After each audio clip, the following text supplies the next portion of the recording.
இந்த வீடியோ போன வீடியோட கண்டினியூஷன் தான். அண்ட் போன வீடியோ பார்க்கலன்னா ஒரு வாட்டி பார்த்துட்டு வந்துடுங்க. நம்ம N8N மூலமா பில்ட் பண்ண ஒரு AI ஏஜென்ட்டை டீகோட் பண்ண போறோம். இது ஒரு ரொம்ப சிம்பிளான யூஸ் கேஸ்.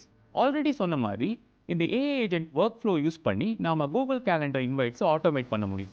நீங்கள் டயக்ராமை பார்த்தா உங்களுக்கே புரியும். ஒரு AI ஏஜென்ட் இன்ஜினுக்கு ரொம்ப முக்கியமான 3 விஷயம் இருக்கு. ஒன்று, சாட் மாடல்.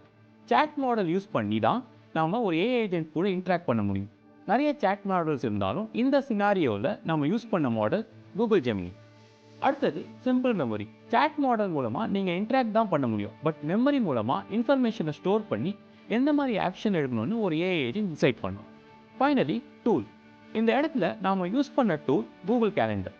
ஏன்னா ஆப்வியஸ்லி நம்மளோட பர்பஸே கேலண்டர் இன்வைட்ஸை ஆட்டோமேட் பண்ணுறது தான்.